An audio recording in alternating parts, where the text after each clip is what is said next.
Hey everyone, this is Devin Francis, aka Leonard Meltzner. And Victoria. And you're watching the Adventures in Doctor Odyssey Who Oddcast. Oddcast. The Doctor Who Adventures in Oddcast. Odyssey Oddcast. Ah, whatever. Okay, you do it. Do it.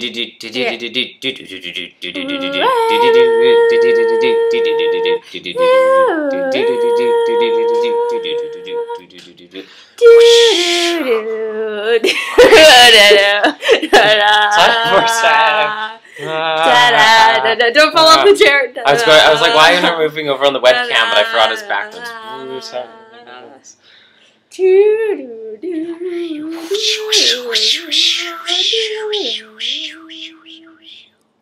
Hey everybody, so yeah, this is our long-awaited Doctor Who crossover episode wherein we examine the top 10 reasons why John Avery Whittaker is in fact a Time Lord of Gallifrey of the constellation of Kasterborous.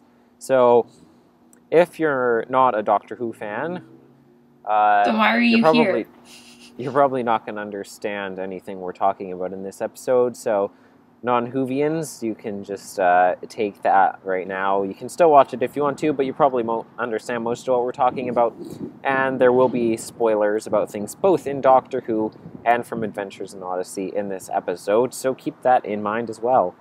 And if you're still on Album 5 in Odyssey, then hurry up. Hurry up already. It's taken you long enough. So, as you can see, it's a little bright out here right now because I am on the roof of my house right here, and there, there's the sunset over there. It's a pretty nice day out today. It is my birthday, in fact. Happy birthday. This is my first time saying it to him, just so you all know. I would say I'm feeling on top of the world right now, but in fact, I'm not actually feeling on top of the world, nor am I, because I'm in fact sick, and like I said, I'm not on top of the world, I'm just on top of the roof. Oh, I didn't know you caught a cold. Because we have a picnic table on our roof. We're cool like that. We do worship on our roof. I'm also wearing my TARDIS shirt right now. Have Trusty Sonic here. River Song's journal. Which I bought for him. The official Doctor Who, the official miscellany, which is like the printed TARDIS core wiki.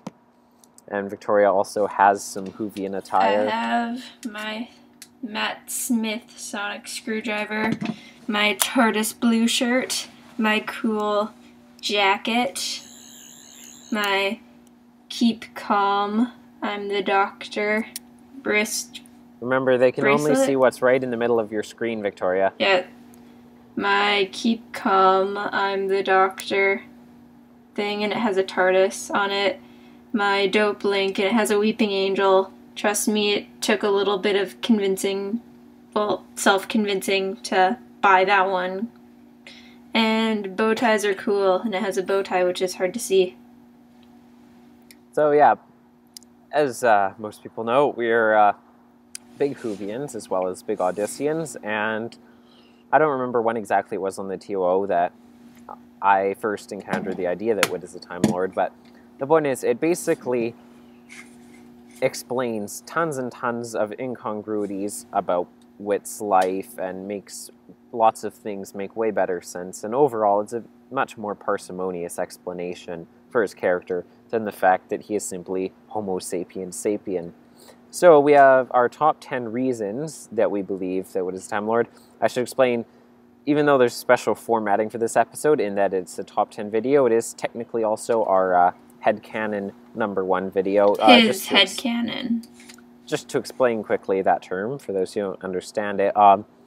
Canon, with one N in the middle, not two. Two C-A-N-N-O-N is the kind that you fire in the 1812 Overture, whereas C-A-N-O-N is all of the facts and the information about a given universe in a series of fiction. So the fact that Whit is Connie's mentor is canon in Odyssey, whereas saying that Whit is actually Connie's biological father, somehow that would not be canon, because that is not something supported by the facts we're given in the show. So canon is things that are official within the show. Fanon is something which is not official in the show, but it is accepted virtually ubiquitously throughout the entire fan base, such that even though it's not official in the show, everyone accepts it as truth. And headcanon is the lowest level of that, which is just, it's what someone personally, it's an explanation for something that someone personally holds in their mind about something in a fandom. So it could be a headcanon voice first in a book, and they're like, well, that's totally my headcanon voice for that character. That's the way they sound in my head. Or it could be the headcanon idea, the way they got a certain superpower, or their shirt, or whatever like that. Or why Connie's sweater's most green. People usually have... Most people have a headcanon for a fandom that they're in, whether or not they acknowledge it as such. And I have a number, and so we're going to be doing some videos to explaining some of them in a Digibro kind of style. It was his videos that first gave me the idea of doing this. And so this is the first one here, presented in a top 10 format, so I think we'll get right into it, and Victoria will be taking the first one. Wait, I thought I was doing the odd numbered. You're doing the even numbers. Oops. Can I do the odd numbers? But I wanted to do number 1. Okay, fine. Okay. All right, Victoria, take it away with number 10. The number 10 reason 10. John Avery Whittaker is a Time Lord. 1, 0. I'll have slides, don't worry. Okay, that works. Okay, so number 10. He helps everyone anyone and everyone he can.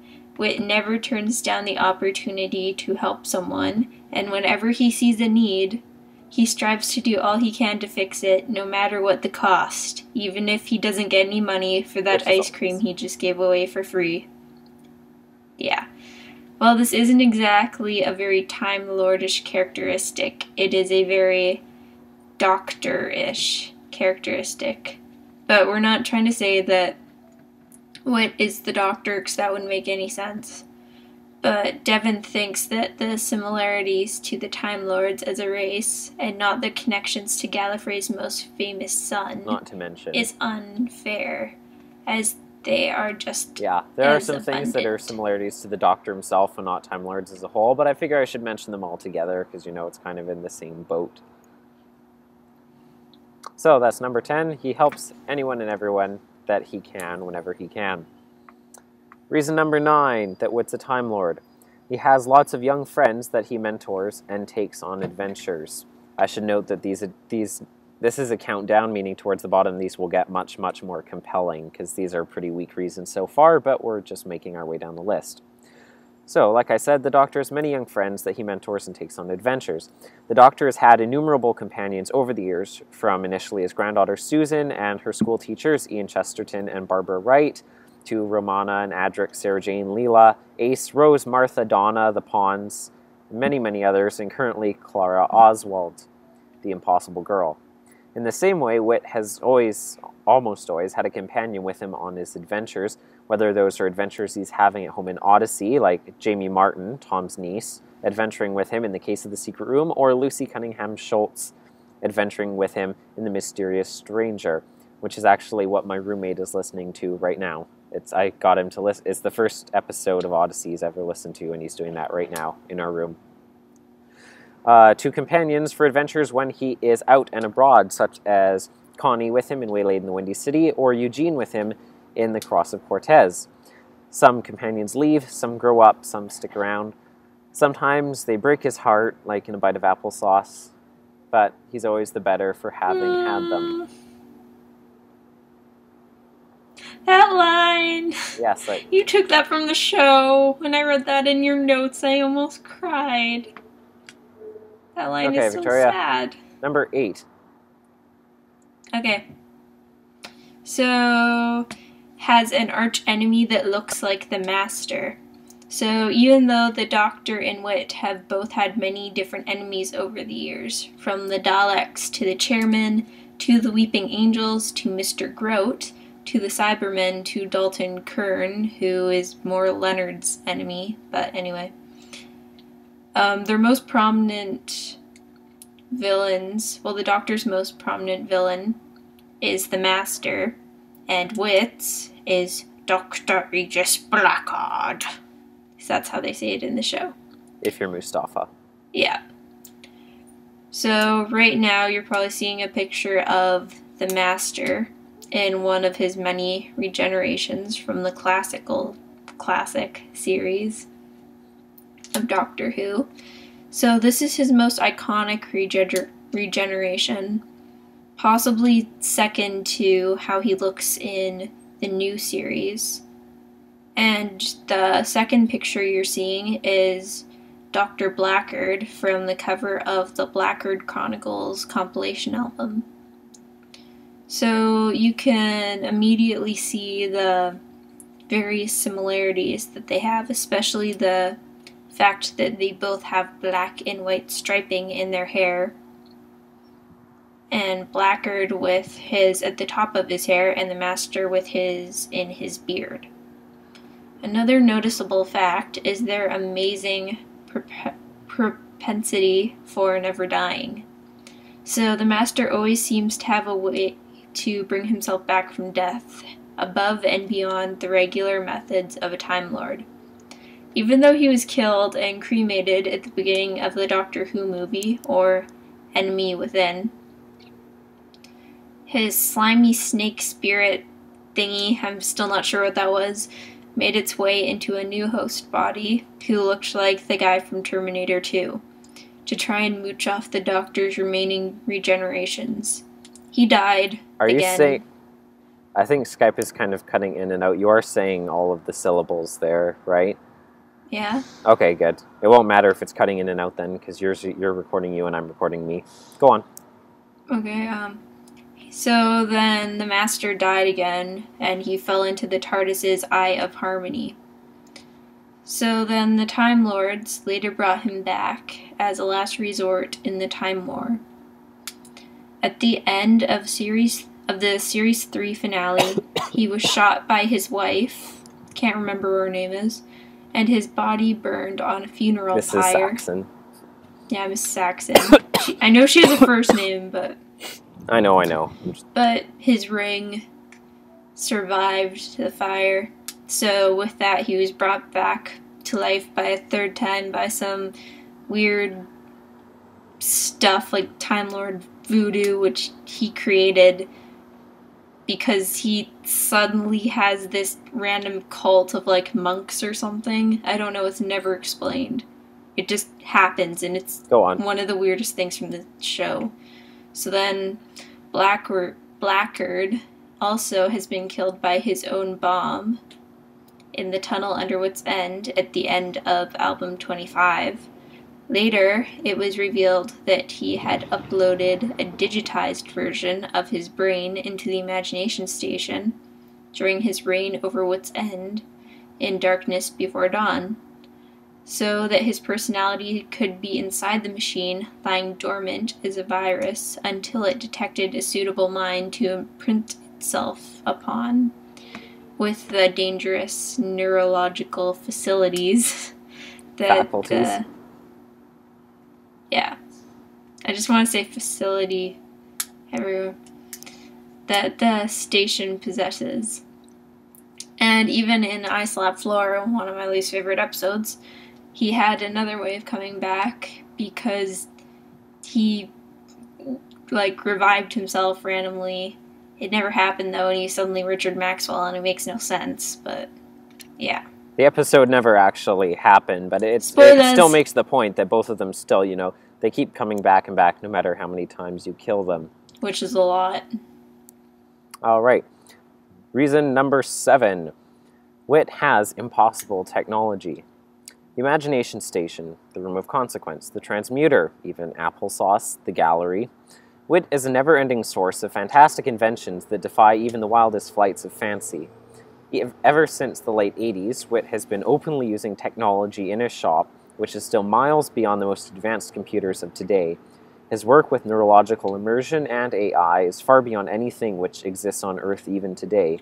This is clearly evidenced by the fact that, as Bernard so memorably puts it at the beginning of a most intriguing question, as I paraphrase, every time Whit starts tinkering around with one of his inventions, government agents in black suits and white vans start circling like seagulls over a fishing boat. Just think of all the times the FBI, the NSA, or the Secret Service have showed up to confiscate or investigate or even seek technological advice from Whit. His skills with silicon and binary are, to put it quite simply, out of this world. Reason number 6 why Whit is a Time Lord. He is old. He has done many things and knows even more things. Maybe. So one of the biggest jokes about Whit in the fandom is his age. Because in the fanon, his birth year is 1922, with his canon birthday being in October. Or his canon birthday being October 1st. So that means he's going to turn 91 next Tuesday. So next Tuesday, happy birthday to Whit. So we're very aware of the fact that the temporal logistics of the town of Odyssey are very strange with their ages. But that's getting ahead of our counting. And the time shenanigans there are very timey-wimey. So, Whit's age still doesn't add up, though. Notwithstanding the time shenanigans. Yeah. He was old enough to fight in the Battle of Guadalcanal, and yet he's still more fit than Eugene. He's learning to fly airplanes and skydive in his spare time, and he's also going to, kickboxing classes and stuff. Yet he can stay awake for multiple days and inventing before actually getting sick. And he still does enough work with the government on the side to have top-level security access with the Department of Defense. And that all those things are on top of the fact that he's apparently lived long enough to have been a student, a soldier, an inventor, a CEO, a secret agent, a government consultant, a publisher, a writer, an archaeologist, a teacher, a crowned monarch, good job, Whit, a husband, and a father. And that's all before Whit's End was ever even a twinkle in Jenny's dying eyes. So he knows pretty much everything about any given topic. And there's no way that any human could have done so much. I was going to say unless they're Whit, but no. And still know so much, yet be that old. Unless they weren't human to begin with. So we're starting to get slightly more compelling reasons now. Alright, we're halfway through our countdown here. Number 5 reason why John Avery Whittaker is a Time Lord. He owns a building which is bigger on the inside. Paul McCusker once said of Whit's End that it was like Snoopy's doghouse. You never knew how far back the rabbit trail went, or how far back the wardrobe would continue. Despite the fact that we've seen many pictures of Whit's End illustrated, and we know so much about its unbelievably complicated and colorful history as a building. And we've even seen it in a cartoon. You can refer to the Whit's End Odyssey page on AIOO Wiki, the history section, just to see how crazy it is, and I wrote that section so you can know it's extremely thorough, and it's crazy how much that building's gone through. We know it all the way through, so there's simply no way that that building can contain everything that it is supposed to, from the eating areas, to the kitchen, to the inventor's corner, to the train room, to the basement workshop, to the little theater, to the office, to the washrooms, to the computer room, to the Bible room, to the attic, to the secret rooms in the basement and in the attic, all the rooms for the Imagination Station's current model with its various rooms and hallways, the room of consequence, the gallery, the library, and more. Whit's End can't all fit under one roof. Even with the weird greenhouse-looking structure that you see in the pictures, which is presumably the little theater. Paul has said that the shop continues to grow from within, making it bigger on the inside. In addition, the citizens of Odyssey seem to exhibit bizarre temporal behaviors with regards to their age, as Victoria just mentioned.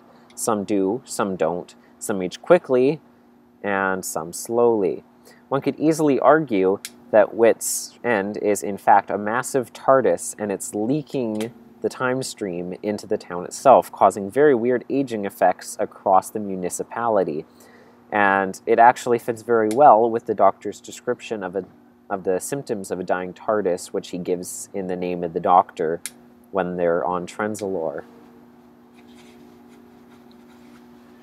So, number 4. Alludes to a variety of fixedness with reference to time. So, in the episode The Potential in Elliot, album 19, Sam steps out of the imagination station from a supposed alternate universe, where he has discouraged Thomas Edison from inventing, and as a result, technology was still stuck in the late 1890s, and his parents were both dead. Not Thomas Edison's Sam's. When he exclaimed to Whit that he thought that he had changed history, this was back in the real world, after he got out of the imagination station. Whit simply replied that he couldn't have changed history. The machine wasn't programmed to do that.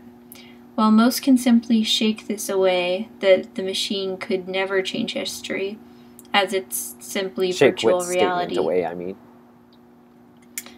It's interesting that Whit does suggest the idea that given points in history have either the inherent quality that they either can or can't be altered. He also semi-supports this at the end of Lincoln Part 2 with Jimmy Barkley. He seems to possibly be alluding to the idea of certain events in being fixed points in time-space, while others are free-flowing, which is a recurring concept that the Doctor explains to others. This also helps support the idea that the imagination station is, in fact, a real time machine, but that's getting a little bit ahead of ourselves. All right. Number 3, almost at the bottom of the list, is the fact that Whit has 2 hearts. The most notable difference about Time Lord anatomy over human anatomy, which stands out without killing the subject to test it, meaning regeneration, is their binary cardiovascular system. That is, they have 2 hearts. One could point out that Whit cares more about others than seems humanly possible, which could be explained by his having 2 hearts, but that is a rather trite and metaphorical explanation. Originally, that was my explanation, and it was pretty weak, but the other day, something much more interesting occurred to me. In the mortal coil, Whit experiences a serious heart attack.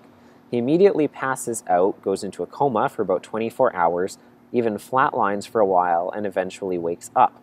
Later on, however, it's revealed that when he was examined by Dr. Morton afterwards, she found so little evidence of a heart attack in his body that she wasn't even sure that he had had one.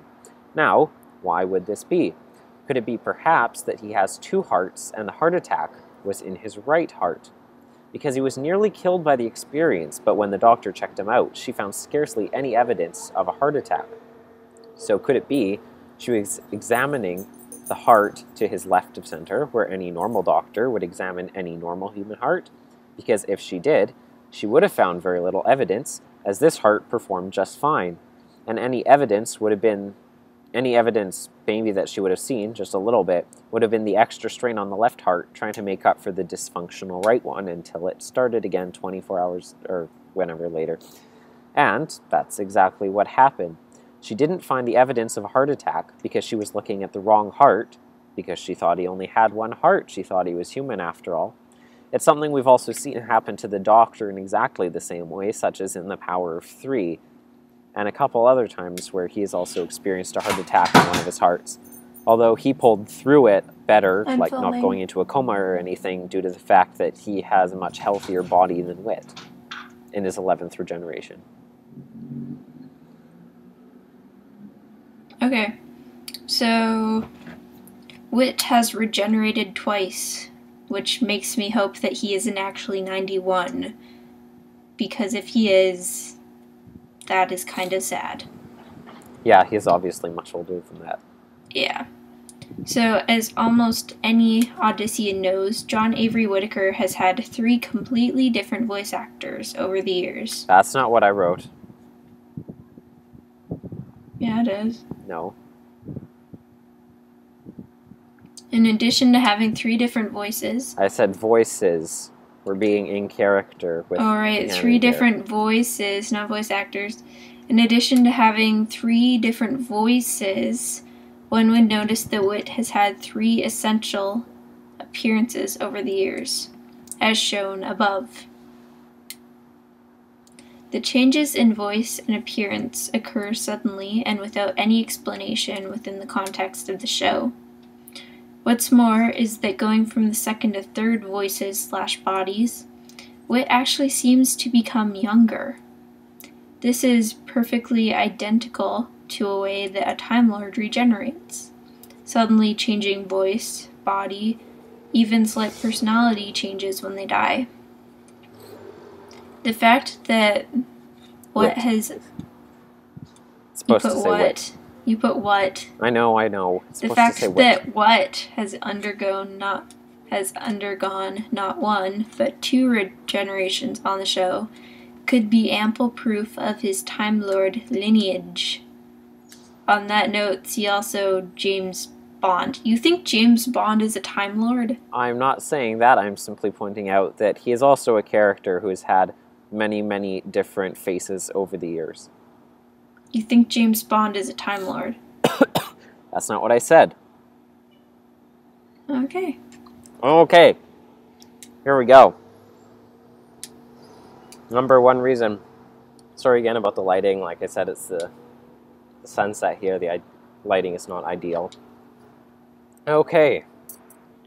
The number 1 reason that John Avery Whittaker is a Time Lord of the planet Gallifrey in the constellation of Cerberus is the fact that he owns a time machine which looks like a police box from the British 1960s.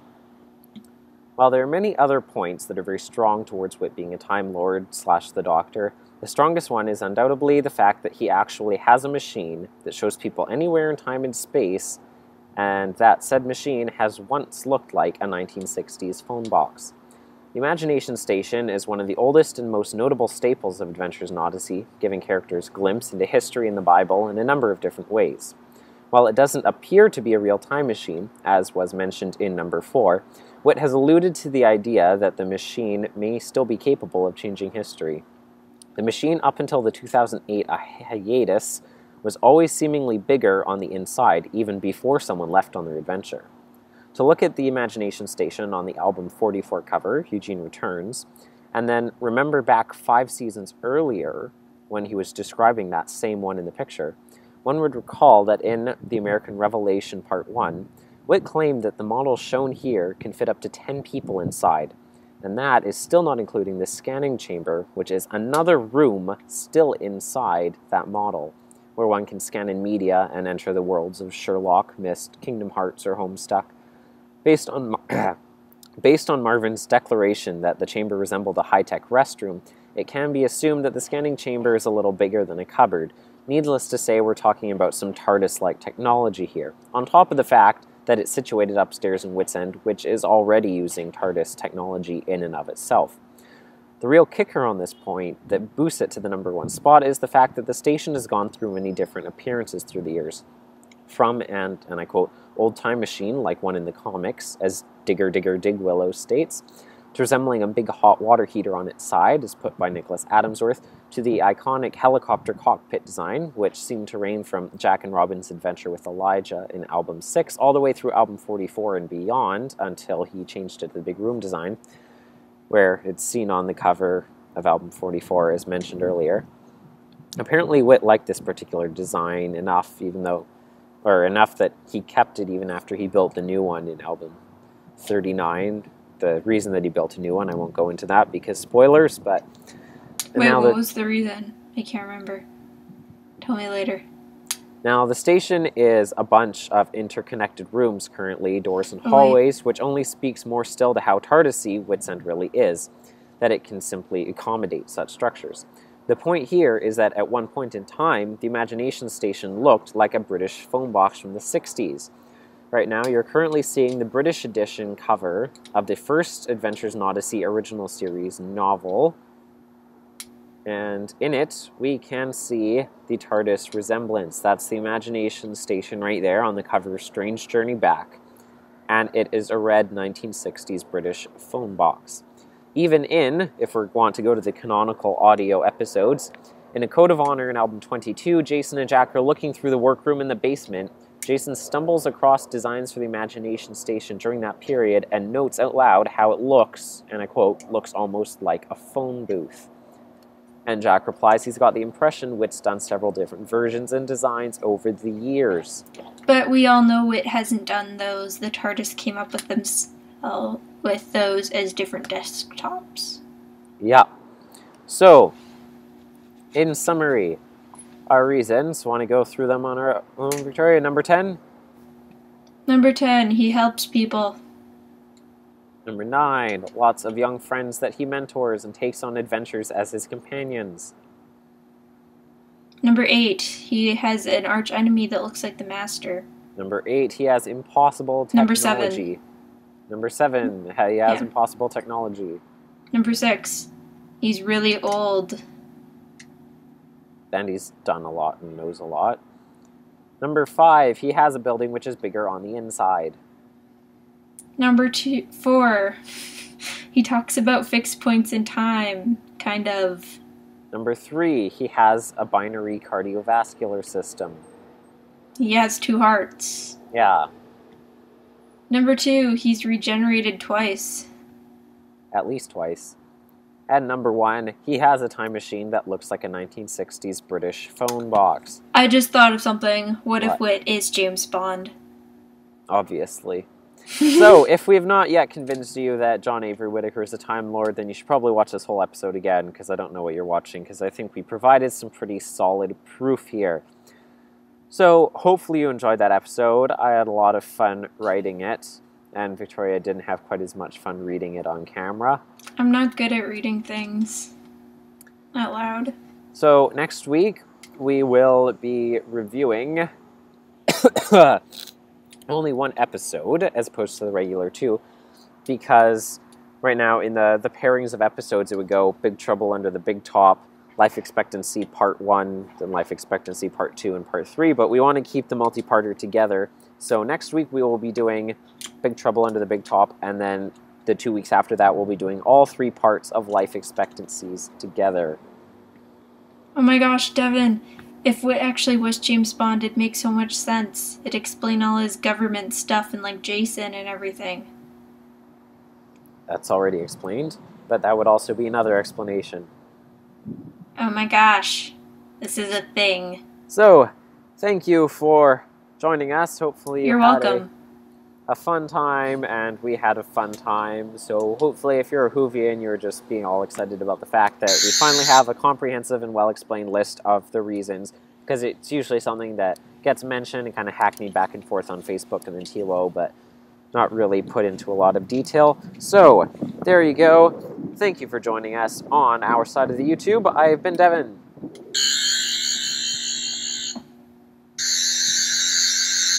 And this has been The Adventures in Odyssey Oddcast.